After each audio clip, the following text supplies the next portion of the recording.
Time for a Big Bam breakfast and burgers down in Oxford, Mississippi, wherever you are. Coffee, Brendan? Coffee, tea, or milk? all day. I All run through my brain, courses through my brain. Through that sharp, crisp ventricles of your brain. Hey, Rob Browne, Brendan Martin here with you on this Tuesday morning, July 8th, 2025. Keeping up with the calendar.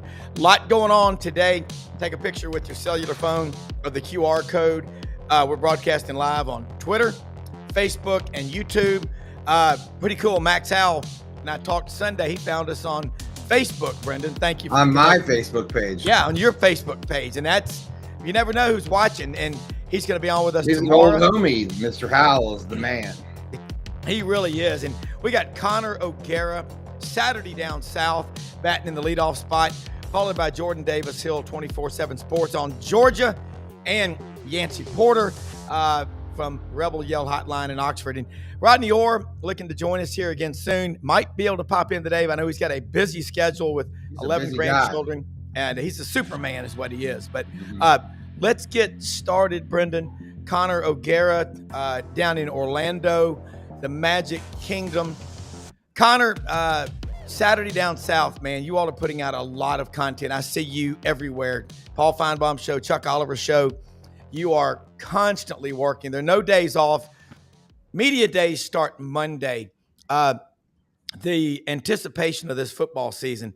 What I love is every day we get closer, there's less talk about all those distractions. So I want to ask you about LSU. You're high on LSU. They did really well in the portal. Other than LSU, who are the other two teams that you think have the best shot to get to Atlanta? Best shot to get to Atlanta, I think Georgia, the track record is too hard to ignore. I think we can ask all the questions about Georgia and go, oh, what are they going to look like on the offensive line? Did they actually make upgrades at receiver with the guys that they brought in the portal? Gunnar Stockton, is he going to be Stetson Bennett the fifth? Are we going to see those things from Georgia this year after consecutive years of missing the college football playoff semifinals? I don't know, but I do know that Georgia is the safest bet to get to Atlanta. They've done so, 7 out of the last 8 years that we're talking about. And you just have to look at what they've done and give them that certain level of respect with their floor. So Georgia is the obvious one. And then Texas. I mean, Texas, the schedule sets up extremely well. It's the best returning defense in all of college football. I could go up and down that defensive roster and say they have an All-American here, they have an All-American there.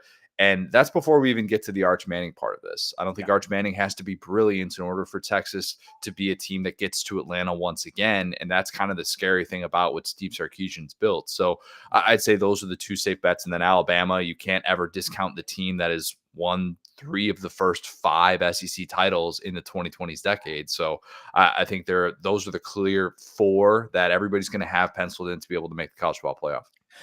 How much faith do you have in South Carolina with Lenora Sellers? Now, everybody's had a full year to study and evaluate and analyze.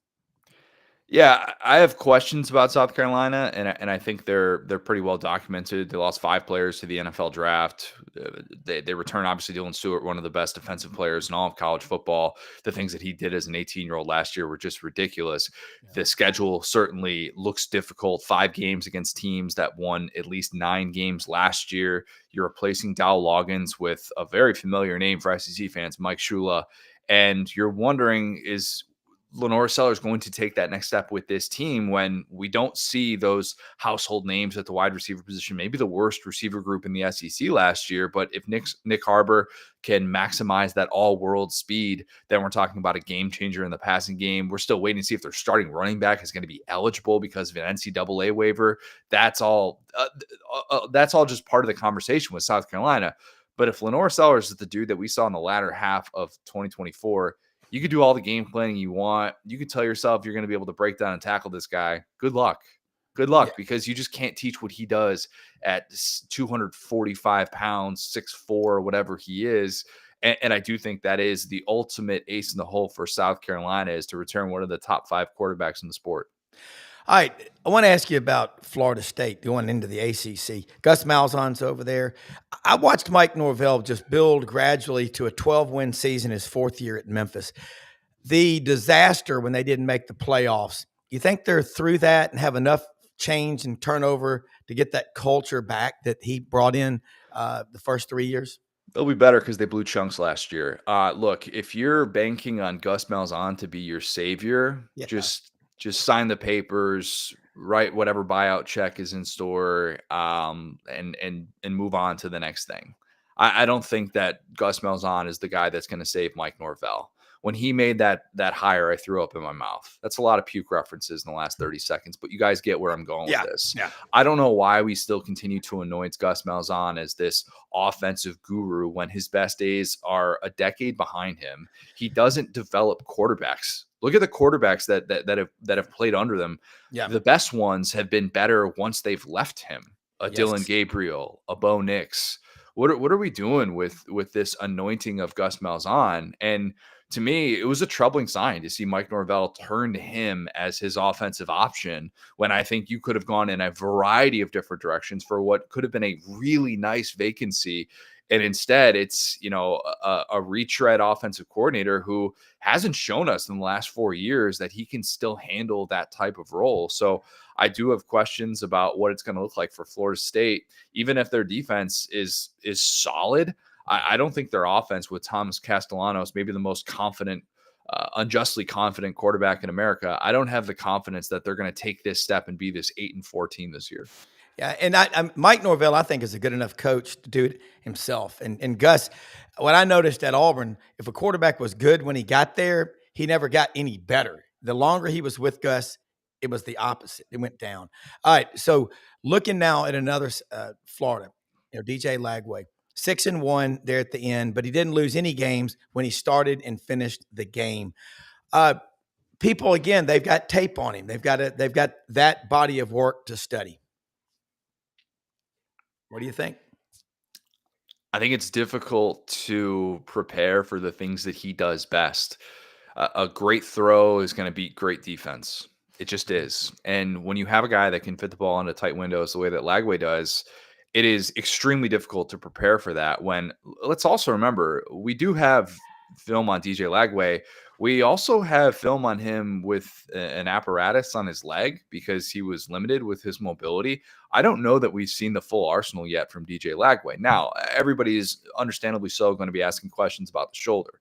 Is he going to be able to stay healthy after he didn't throw all spring? He was finally able to throw in the middle of May, but what's it going to look like? Not when he's in fall camp. You're going to hear all sorts of positives about that, but what's it going to look like when he takes those hits? That's a schedule that's really difficult in the first half of the season. You're going to be facing some defenses that are really going to want to get after him, and he takes that one wrong hit. I mean, as we saw with Graham Mertz last year, that can be all she wrote. And I do think that Lagway is deservedly going to be in all of these preseason Heisman conversations because he's just different. He is. And I think the receiver room, if they can get Dallas Wilson to step up as a true freshman, then that's going to be massive, and be able to have this group that is able to take that next step. That's going to be so important. But I am finding myself going, man, I just want to see him fully healthy. If we see him fully healthy, that Florida team can be 8-4, can be all sorts of fun, can have November playoff relevance, and we won't be talking about Billy Napier on the hot seat.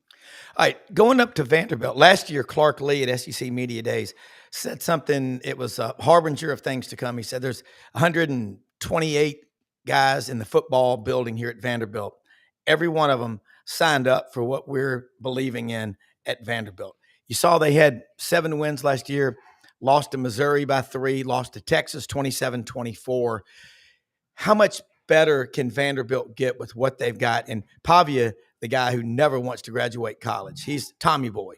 Yeah, he basically is at this point. Van Wilder, Tommy Boy, whatever reference you want to throw in there. And I don't blame him because, I don't look, I know a 5'8" guy when I see one because I'm 5'8". Yeah. That dude's 5'8". All right. Like, I don't care what he's listed at. He is 5'8". I've had that confirmed by actual SEC defenders going, no. Like, whatever. He's not listed. He's might be listed at like 5'11". He's 5'8". There are things that Vandy can do this year that they did last year. And offensively, what they did with Tim Beck and Jerry Kill coming over from New Mexico State, with Pavia, with Eli Stowers, to me, that's still all on the table. We just talked about DJ Lagway not being fully healthy in the latter half of last season. What's kind of lost in the shuffle of what Vandy did was that Pavia really wasn't healthy post Kentucky. He kind of got hurt that game. And then was a little bit limited in what he was able to do.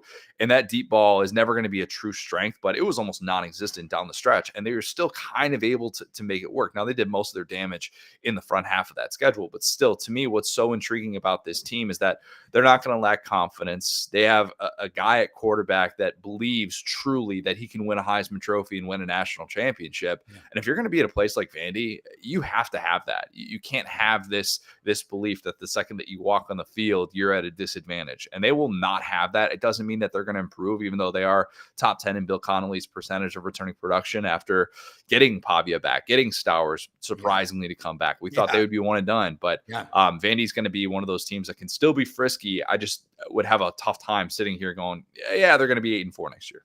Yeah.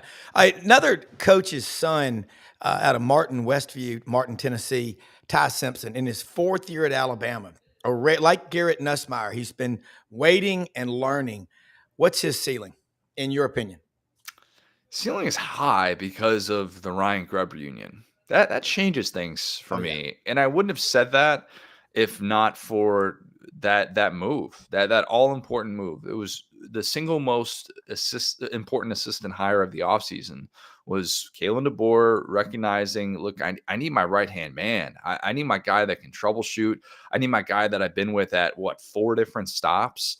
And I need to join forces with him again. Otherwise, maybe this offense isn't going to look quite as good as it could, because Jalen Milroe did not maximize his potential in that offense. You can debate scheme fit. He's obviously so much different than what Michael Penix was as a quarterback. And is Ty Simpson a guy that can get back to some of those principles that they had at Washington in 2023? A lot of that will depend on this receiver room. If you're going to run that type of offense, then you need a receiver room that is going to make life easier on a quarterback and not more difficult. And I think at times last year, even with the great Ryan Williams, I think Alabama struggled with that, struggled with those with consistency issues in the passing game. I think his ceiling is still at an all SEC type level. Maybe there's a world in which Ty Simpson can be a Heisman Trophy finalist, but if he were really that ready, I would question why last year in those losses, he only had 1 passing attempt. That's something I keep thinking about and going, man, if they were seeing it with him, wouldn't they want to just roll it out there, in a game like Oklahoma and just see kind of what they can get? Maybe you give them a quarter of football and just see if you can kind of catch lightning in a bottle late in the game or something. So that's the one thing that's kind of giving me pause. But Ryan Grubb being able to develop that quarterback, to me, is an all-important difference maker. Yeah, and the old saying that I really believe this: if a dog will bite, he'll do it when he's a pup. What are you waiting on? This is your 4th year. All right, flipping gears over to Auburn. Wow, Peyton Thorne, you were the only person out there, and I give you credit always. Peyton Thorne was benched 4 times in his career at Michigan State, out of Naperville, Illinois, home of my friend Brock Kreitz, former Ole Miss linebacker. I got to ask you, a lot of things fell apart at Oklahoma last year. Things look better, certainly better receiver room, combined 82 starts for the Auburn offensive line. Gus Malzahn destroyed the offensive line culture. You couldn't recruit them at Auburn. Brian Harsin basically was a 2-year death penalty. Is Auburn in a position where he can be helped? Because he's certainly got a lot of talent. He could be helped. It's maybe the most talented receiver room that Auburn's ever had.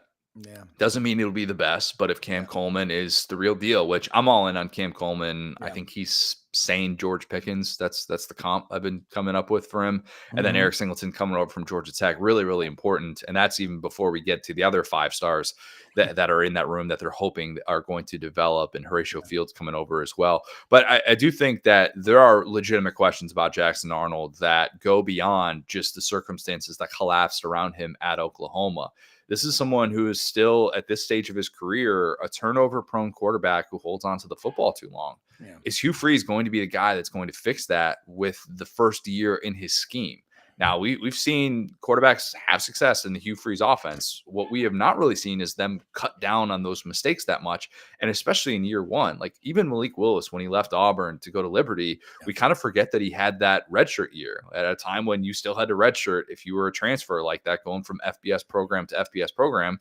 And he really needed that redshirt year to look like the best version of himself in 2020. So I do kind of question if Jackson Arnold is going to be this guy that all of a sudden puts it all together. And he looks like he was just a victim of his surroundings at Oklahoma. I don't trust that Hugh Freeze is going to be the guy that's going to snap his fingers and change that. But if he gets at least decent offensive line play, and if that receiver room really is as talented as we're talking about in the preseason, then he's got the ability to take that next step and kind of be the steadying force, at least a little bit more steady than Peyton Thorne was. It can't get worse because most of the losses the first 2 years, 11 and 14, other than LSU in 23 in the SEC, they've been close and it's been poor quarterback play, but offensive line's got to get better. Do you see any team in the SEC that can just line up, impose their will, and run it down your throat for 300 yards when they have to? Is there anyone like the Bama offensive line in 2012 with Barrett Jones and 3 other All-Americans? Texas A&M and Florida have the best chances to do that. Wow. And Florida finally is at a place in the trenches where you actually look at them and go, dang, it took long enough. They got two guys on the offensive line and 2 guys on the defensive line that could end up being first-round picks, which is so important. That's finally the vision that Billy Napier has had. And Jake Slaughter returns as probably the best center in all of college football. Mm-hmm. And so you're going to look at a team like Florida that has a guy in Jaden Baugh who you got to see down the stretch last year do some really nice things as a freshman. Yeah. And in the absence of Montrell Johnson Jr., you saw Florida's ground game actually have an identity.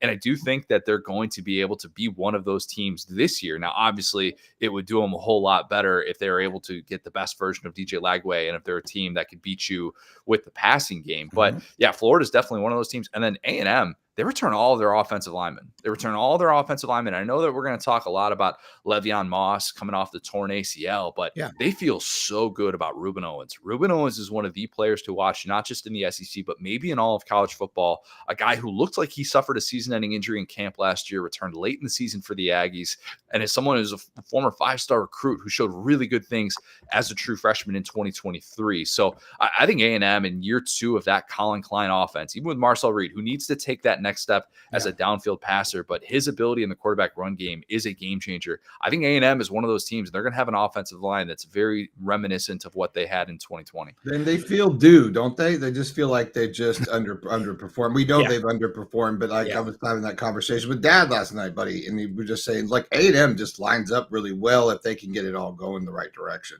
Yeah, schema is going to help them. Schema is going to help them with Colin Klein.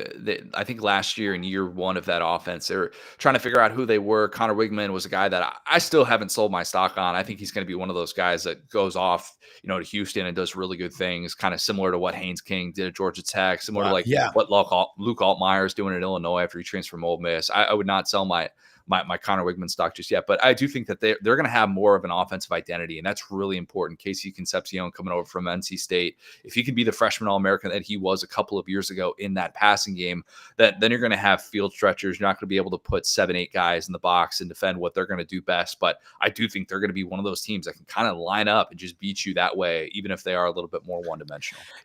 Hold on, Rob. I wanted to ask you really quick, Connor, because you mentioned about Florida and that everything's going the right direction, and I agree with you, especially with the getting better on the offensive and defensive line was really important. But scheming wise, I'm not knocking anybody. I'm just saying, you think that they have the right coaching people in line to help a DJ Lagway to be his full potential in the sense of like to coach to his strengths? No, I don't. I think let me.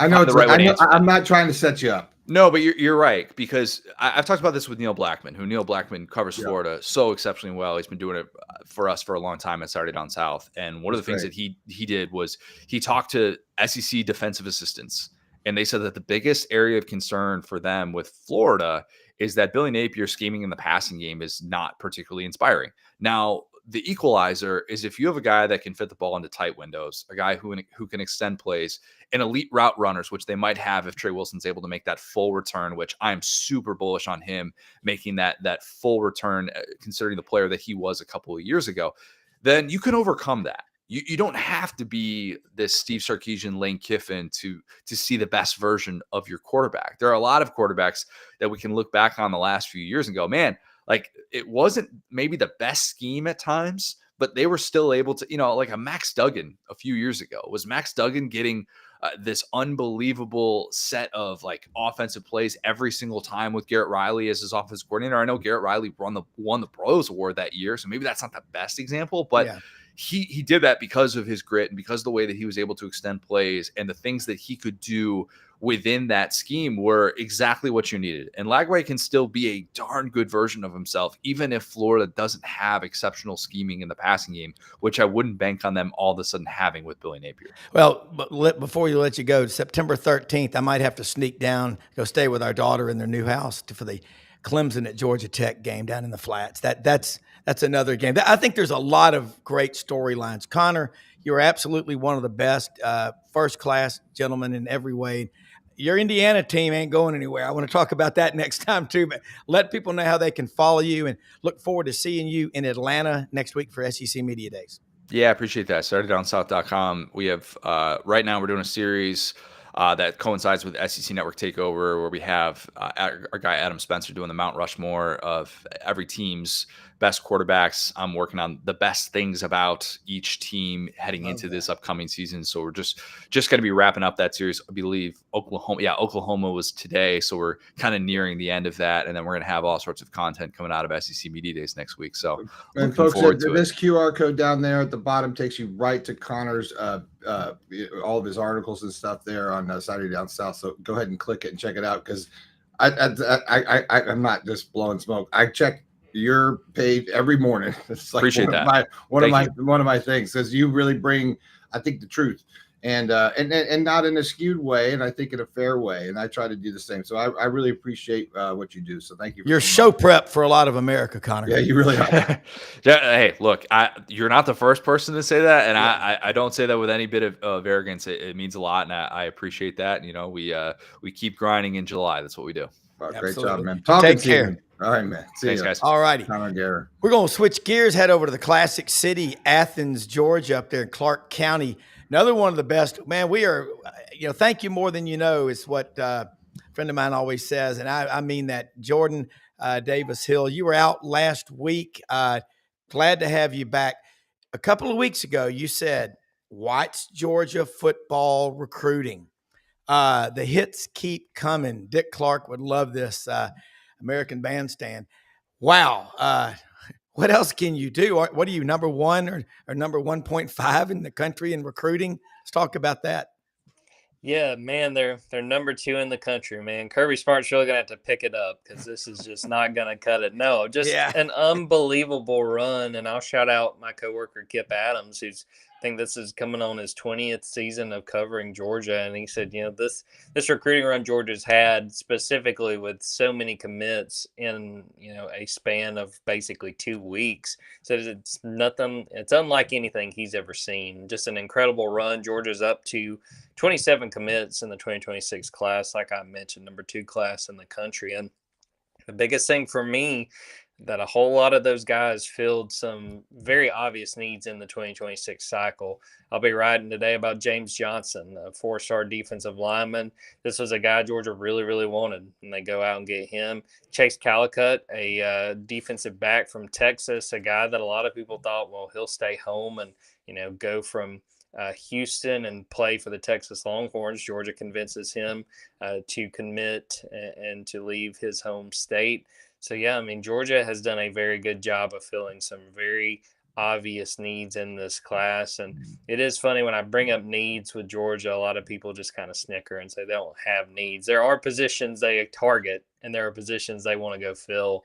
And I think they've done a tremendous job of that. And it's why, probably at worst, you're looking at a top 3 class, which is basically the norm when it comes to Kirby Smart. Well, if you get offensive linemen, 5 of those every year, good ones, 5 defensive linemen, good ones. Nothing, all of them aren't going to pan out. That's been their secret, is line of scrimmage. And they just, out tough everybody. That they play. Vince Dooley was famous for that. They played the full 60. Just relentless. You got a guy who's about to go out of bounds. A Georgia running back lowers his head, hits you right in the gut. You get tired of that as the game goes on. That's Kirby Smart football 101. I think you also learned that from his father, the late Coach Sonny Smart, down in Bainbridge, Georgia.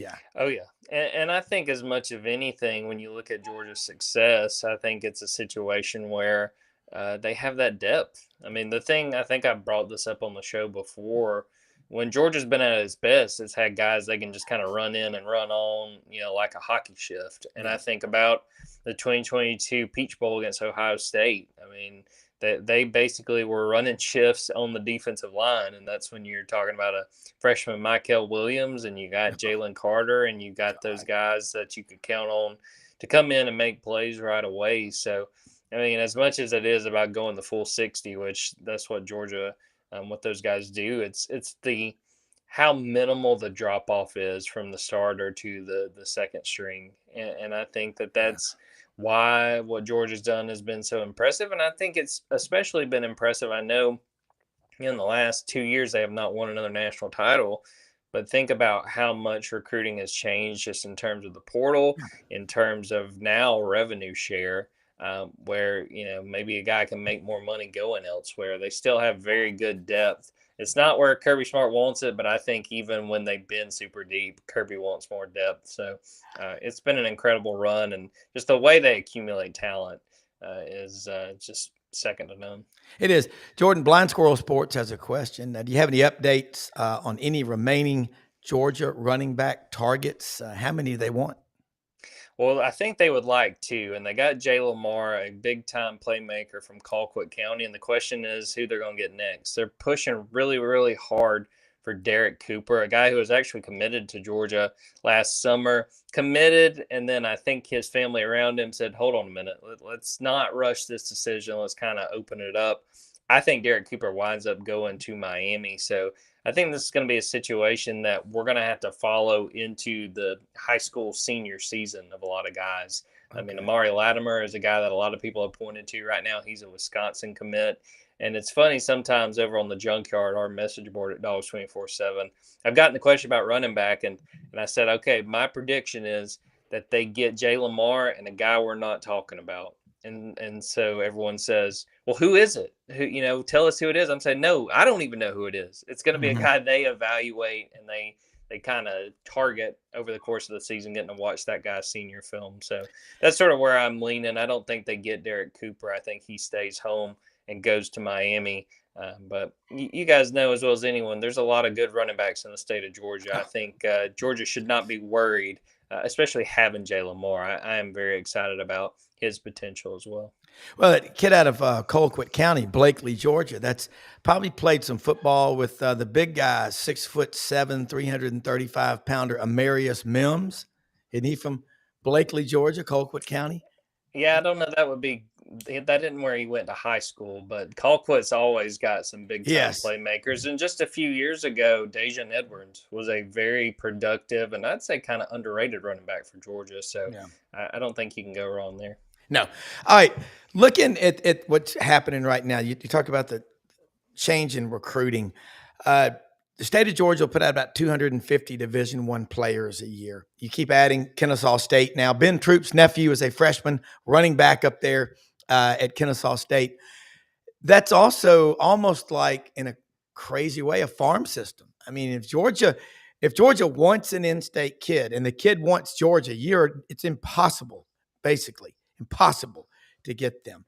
How many in-state kids do you think they'll sign? What do they consider, 11 or 12 out of a class of 25? Of course, who knows what with the portal, that's kind of a difficult question.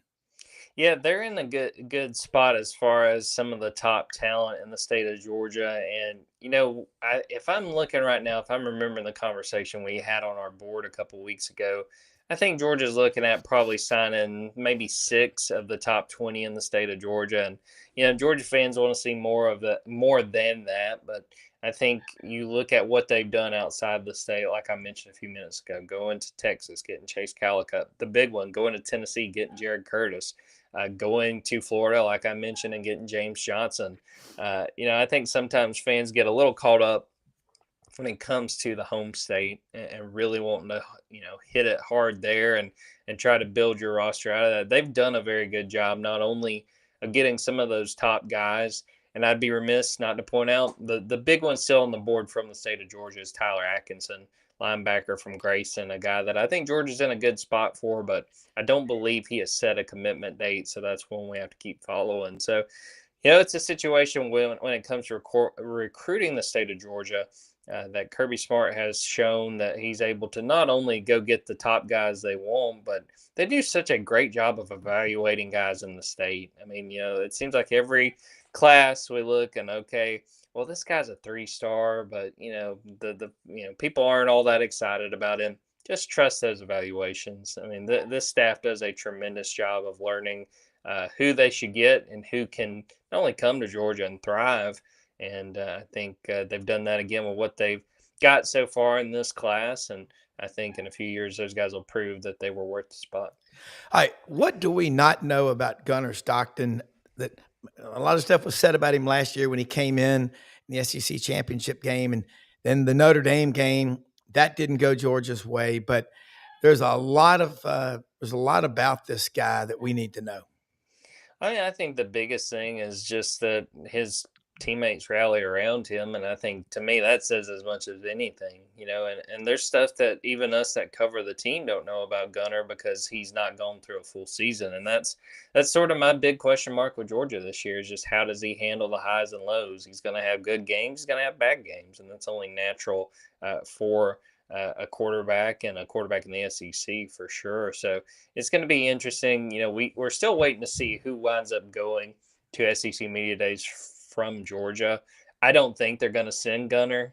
Kirby kind of likes to keep some of those guys out of the spotlight and not put him in a big spot. But I'll say this, I've been impressed with the times that Gunnar has come out and done interviews. I mean, he's not a big talker, but he seems pretty comfortable just being himself and kind of just saying how he feels. And, I think that speaks well just for him and his approach. I don't think that, watching Gunnar and just the game he started and then that half and overtime and talking to him after that game, again, I think he's comfortable in his own skin. I think you have to be if you're going to have success. You're not going to be able to get what you need done trying to be something you're not. And I think that Gunnar is comfortable. I think he sees as much with the guys around him and how they react to him. And, I don't know that I'm expecting an all SEC season from Gunnar. I think he's fully capable of playing well enough for Georgia to win a national title. And if you're Kirby Smart, if you're Mike Bobo, that's really all you need. And I think that they can roll with Gunnar. Looking at Phil Steele's preseason magazine, he's got Georgia 1, Texas 2. Here we go again. Same things happened last year meeting. They met twice last year. Georgia beat Texas soundly in Austin. Then it was a lot closer game in Atlanta. What about the Georgia wide receiver room? And you chronicled it brilliantly last year. Not that it was a good stat, but 37 drops. Georgia led the nation in that category. What is it about Gunnar Stockton and his delivery and the offense, and possibly the most berated and criticized coach in America? I mean, it's just a thankless, Mike Bobo. God love him. But talk about where you see them making a giant leap, because if you don't drop but 23 passes, what's the difference in Georgia's season? Well, I even think about a guy like Arian Smith. I mean, he was on pace. He might have been Georgia's second 1,000-yard receiver ever, Terrence Edwards being the only other one. And no, I mean, when I look at this roster compared to the 2024 one, to me, wide receiver is the most drastic improvement. I mean, they went and got Zachariah Branch. They went and got Noah Thomas, who has quickly kind of been overlooked. And I'm like, guys, don't forget about him. I think he's like 6'4", led Texas A&M in receiving last year. But Georgia probably likes that people aren't talking about him just because of how productive he can be. Yeah. But getting him back, the offense I thought looked really different when Colby Young went out. He was suspended after being arrested. That was the week after the Alabama game, so that was early October. But he's back. They bring Dylan Bell back. Dylan Bell, a guy that I think was a little, was not as productive last year as people expected. But getting him back, having other guys. London Humphreys, that had transferred from Vanderbilt before last season. Zacoby White, a guy that a lot of people are excited about to step up and play a bigger role. And then they went and signed 5 freshmen and some big-time freshmen at that. C.J. Wiley, Talon Taylor, Thomas Blackshear, Landon Roldan. They have done a very good job, Tyler Williams as well, of just reloading and making this room look significantly different. I mean, really, other than Dylan Bell, those top receivers look very different than they did a year ago. So I think the onus is on them to take advantage. And it's a situation where when I look at Gunnar Stockton and say, can he play up to the level? I think he can. And a big part of that is because of the skilled players around him. I think he's capable of taking advantage of what I think is a very talented receiver room. And I think that they're ready to show that 2024 was an anomaly and that they can play better this year. And you look at the schedule, you've got September 13th, you go to Neyland Stadium. Tennessee, a lot different.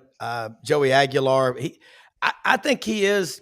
Josh Heupel's a hell of a quarterback coach. That's going to be a great game. But you've got Alabama coming to Athens. You've got Ole Miss coming, and you got Texas coming.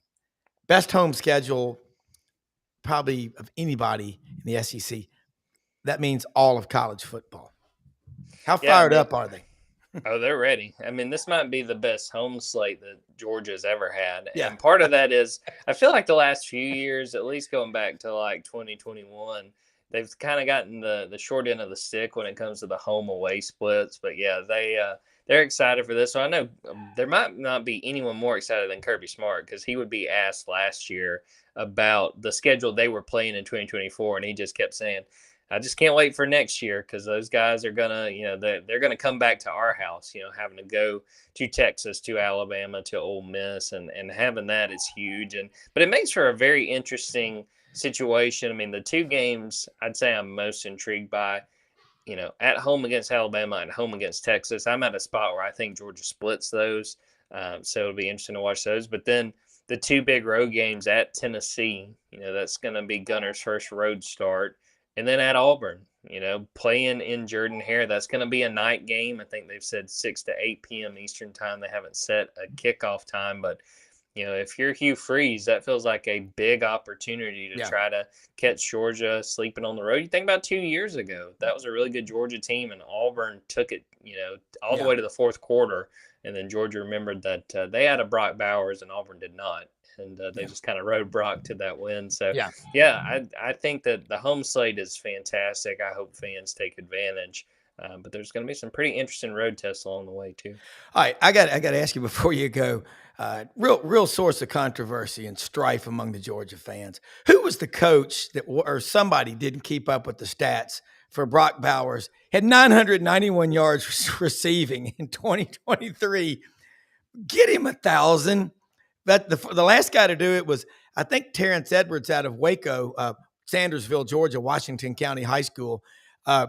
Terrence and Robert Edwards, Takeo Spikes, pretty good bloodlines coming out of Washington County. But Brock Bowers from Napa, California, playing for the Raiders. Would you count him as a receiver? He's a tight end.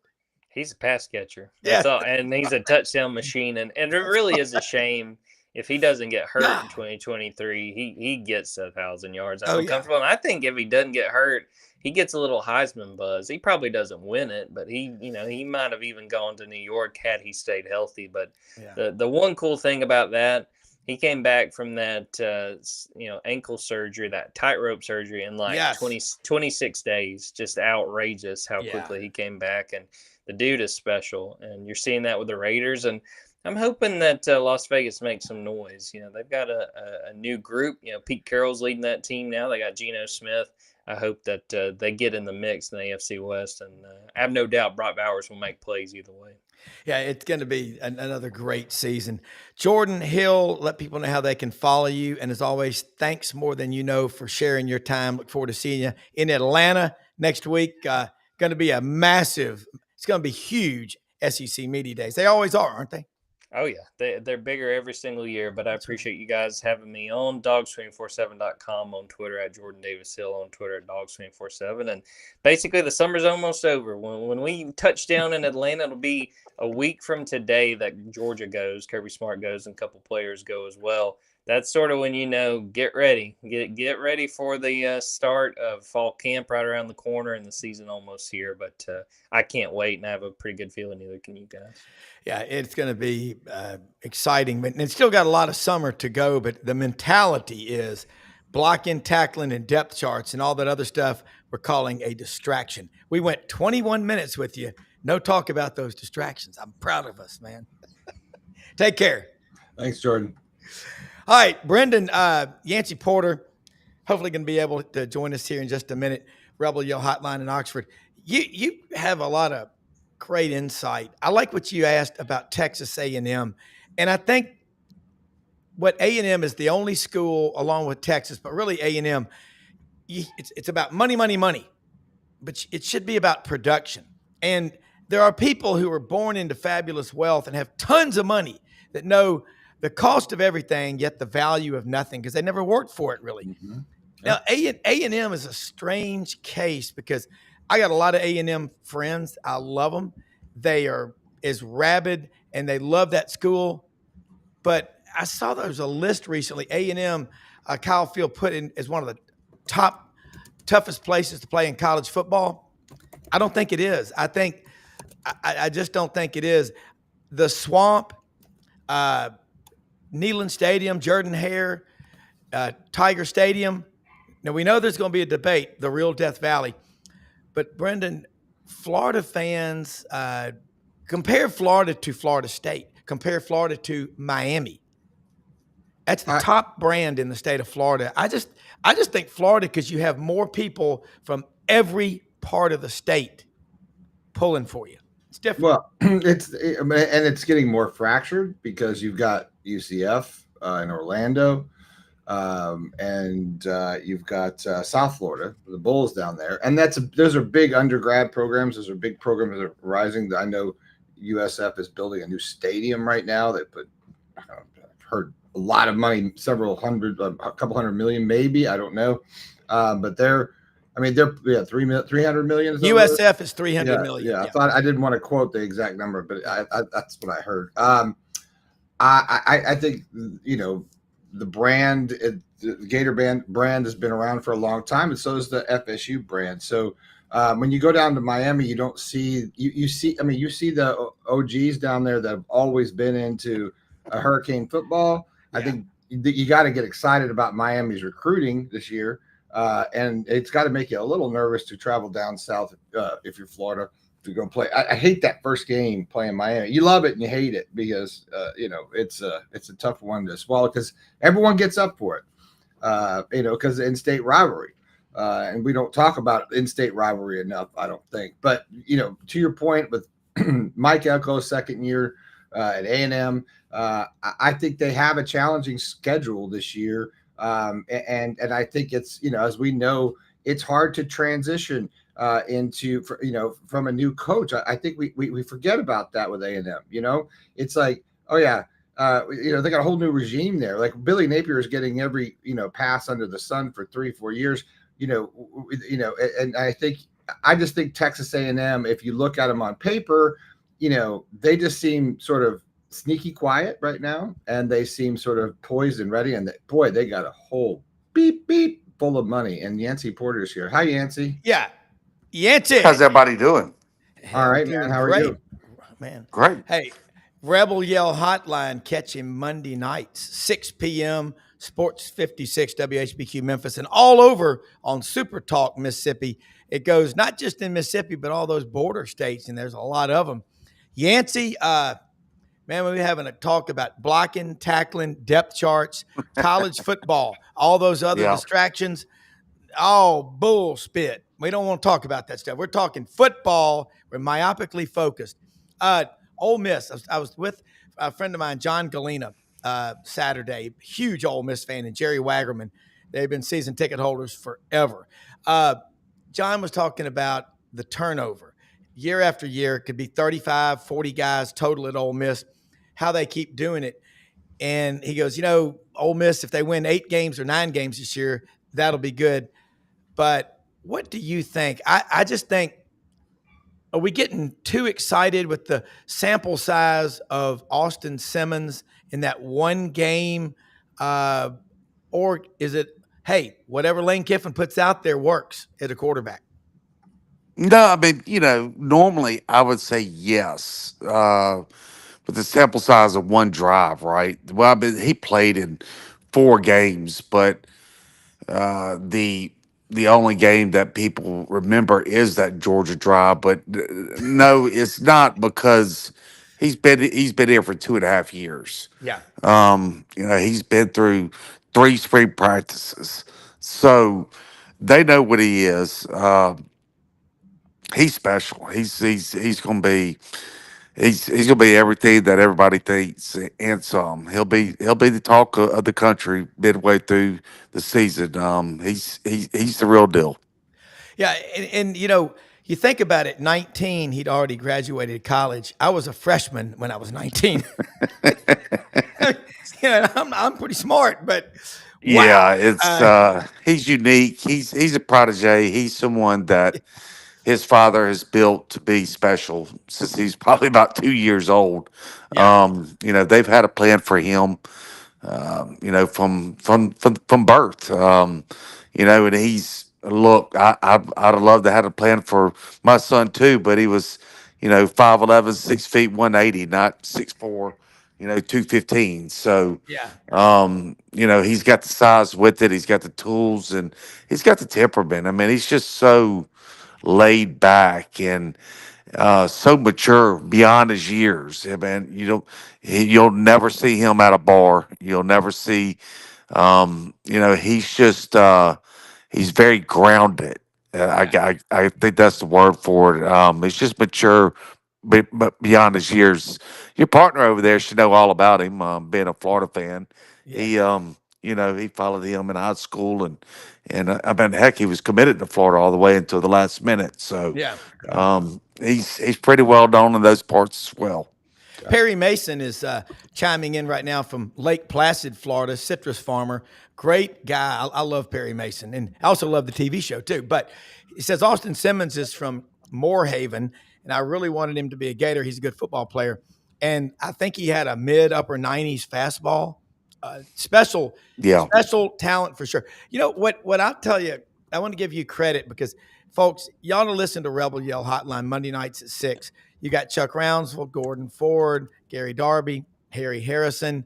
Man, I remember I missed, Stan. He was from Green. He was so cool on the sidelines in those games. Remember? I mean, he just had that sense of urgency in his voice, and you knew he represented the voice of everybody in the Delta. I mean, he had the perfect radio voice. There's no doubt about it. Stan Sandrone, he was God. But I'm thinking about.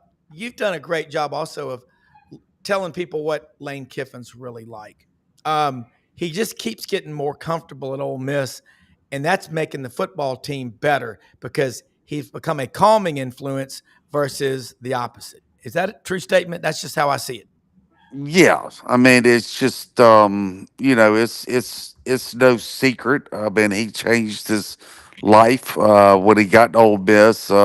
Is after really a year. The first year was COVID. That he was here was a unique experience. Coming from Boca, Raton, and Florida, and then come to Oxford, and everything's shut down, and you can't go anywhere. And he was, he was probably drinking a little too much, and he totally quit everything, and he got into, he really found God, and he's heavy works out. He's a yoga enthusiast, and he really got into his family, and just everything just kind of came together for his life personally. And I think that was really the growth that he saw that on the football field. When you really get your life together personally, whether you're in business or coaching or whatever it is, you're usually things are gonna really take off in that area as well, and it has. And and then also I meant, be truthful. The portal era and the NIL era was perfect for him. Lane is not one that wants to sit there and recruit a player for 4 years Yeah. and pat them on the back and tell them how great they are. Yes. That's not, That's not Lane Lane doesn't want Kiffin. to. No, Lane doesn't want to sit on the phones for hours a day calling recruits and asking them how class was today. That's not his style. Yeah. That is a Hugh Freestyle, right? So that kind of error hurts the recruiting coaches like the Freezes of the world that really excelled in building relationships and recruiting. And it helped coaches like Lane Kiffin that did not excel in that area, that did not want to spend time doing that, that rather spend time in the office drawing up X's and O's. Yeah. I used to spend a lot of time in one of the greatest bars that's no longer in Oxford. Remember the Gin? Oh yeah, no doubt. Old Cotton Gin right there in Yeah, Oxford. yeah. And Chan Patel's been trying to get that together, not to open the gym, but open up a big old kind of a warehouse with condos and some businesses in it called the Gym. So right there in the same spot. It just hadn't started yet. I loved it. My friend Barry Blackburn, rest in peace, had a place at Van Buren and had the penthouse at the Ice House on top. And he wanted me to move down there. I should have done that and live on the top. That would have been a tough place to be, right, looking over the square. But I'm going to tell you something about Oxford. I think the people down there, it is one of the coolest college towns in America. And it used to be you had, in some games, more people in the Grove than you did in the Vault. Now you still got tons of people in the Grove, but you got them standing room only in the Vault. But the one problem is, and I'm with Lane Kiffin, leaving early. Hell, it's hot everywhere in the South. The atmosphere at Ole Miss, it's loud. It can be intimidating, but stay in the full 60. Does that drive you crazy a little bit? I mean, especially when the team's winning. You've got kids. You've never left one of their games early, have you? Come on Well, now. look, yeah, I've left games early. I've been when you're playing Slippery Rock and it's 72-7 in the third quarter. The problem is, and look, it, to me, the NCAA, the committee, made an absolute horrible decision last year to say, oh, we're only going to go by a team's record. We're not going to go by a team, how good they are. We're going to put teams in just by the records. And so then now the teams are going, okay, well, guess what? We're not going to play like Ole Miss was scheduled to play Southern Cal, right, for 2 years and all these great matchups throughout the country, these non-conference games to keep the fans interested, in those four non-conference games. They're just going to play the Slippery Rocks of the world. Yeah. And, it's a shame because you're going to see it all over the country now. Every day you see these great matchups that are being bought out now and canceled. Because the NCAA is saying, look, we don't care how good your team is. We're not going to put the best 12 teams in the playoffs. We're going to put the 12 teams with the best records. Yeah. So they set a horrible precedent, and you're just going to have a ton of whatever school you root for versus Slippery Rock, Yeah. and it's going to be a yawner. And yeah, fans are going to leave early, and I can't blame them. Yeah, and I remember you telling me last year you're paying X number of dollars for you, the wife, and the two kids. Sure. And some of these games, you're like, it's like clubbing baby seals. I really don't want to see that. And I see it. Hear it. Yeah. Yeah, I mean that's why the playoffs. Yeah, baby seals being clubbed. It's just, but you think about that though. Brendan, would you want to go to the Swamp for the 11 a.m. game to see Florida play Shippensburg State or Slippery Rock? Depending if it mattered, if it mattered. Yeah. And actually, for me, I like going to those games because you get to see a blowout. I like watching a blowout. That's where everyone scores, everyone gets, right? Yeah. Hey, I wanted to ask you, Yancy. Yeah. Look, I feel like in talking season we talk ourselves into a lot of good things. And I'm trying Sure. to. I'm really Everything's trying to. rosy. Yeah, Everything's rosy before we're all season, right? undefeated, right? Yeah, everyone's Yeah. healthy. We're all undefeated. Yeah. And my buddy Perry Mason, he always knocks me for not giving Billy Napier his due. Why don't you get behind him this year, Perry? I get it. I mean, I'm a Gator fan, but I'm also, this is what I do for a living, so I gotta call it nice. That's why I like Connor O'Gara. He talks a lot about what he thinks, the reality of it is. So, if we're gonna take that lens with what's going on at Ole Miss and Lane Kiffin, if he doesn't make the playoffs this year, what happens? I think that's a great question. They're not expect. Last year was playoff or bust. I mean, let's be frank. I mean that was a disappointing season, but they still won 10 games. And I know that sounds very I don't know. It doesn't sound great as a program, but you can carry that over because you say, hey, that's 3 years in a row of winning 10 games or more, right? So if they don't make it this year, they go 9-3 and you win 10, you're like, hey, that's 4 years in a row of winning 10 games. So you still feel like you have the momentum. And these players this year, the majority, like last year, they brought back a lot of returning starters and then they all went to the NFL. This is going to be the first year where it's really setting up for 2026 for this team. So next year is the first step. So I don't think it'll be a huge disappointment. Now, if they went 8-4, it obviously would be. But if they won 10 games still and were ranked, around 9, 10, or 11 nationally at the end of the year, I think they would still be okay. Now, if they went 8 or 7, then it would definitely be a huge disappointment. But I don't think that Ole Miss fans have zero concerns about the Ole Miss program as long as Lane Kiffin's there. It's just like when Saban was at Alabama. Man, it's gotten to the point now where you can get a 5-star recruit commit to Ole Miss and nobody cares. Yeah. They don't care about recruiting. They just know if Lane's there, they're going to be good, and that's just the bottom line. Yeah, Yancy, we run out of time, but man, you put out so much great content. The number, defensive lineman, 12, 10, what do you say, 8 this year they can trust.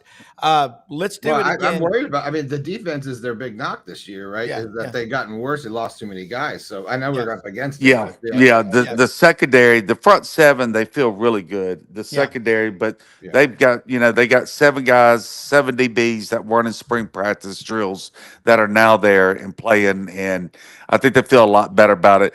I thought they had the best defense in the country last year. The stats said so too. I don't think they're going to be that good, but I do think they could be around 10 to 20 good, if that makes sense. Well, it's going to be fun. I mean, I'm so ready, Yancy. We got to come down and I'm going to go to lunch. It's going to be awesome. Tallahatchie Grill, okay? I'll take and get your buddies sitting next to you to tell them of that Florida game to come on over here and let's have a good time. It's going to be fun. Yancy Porter, Rebel Yell Hotline, one of the best and nicest people you too. around. Everybody have a blessed day. Yeah, and check out his Oxford magazine, folks. It's awesome magazine. Hey, let me say something real quick. Ladies, and my wife wants one of these, Robin Egg Blue Ford Bronco. Man, they're good with the red retro stripes on the front. They can get them for you. Ask Brad Bellamy, general manager at Landers Ford. Open every day of the week, 7 a.m., 7 p.m. LandersFordMemphis.com. They've got the trucks, the SUVs, the 25 Expeditions are in. Hey, stopped by Hewlett and Dunn yesterday. Man, they've got good-looking boots. And for the ladies, wow, they got good-looking boots. See, Raven, Charles Hall, JM, they're open Monday through Saturday, 10 a.m. to 6 p.m. And look, check out this hat right here, Brendan. If you work out in the yard a lot, I call it a cabrero.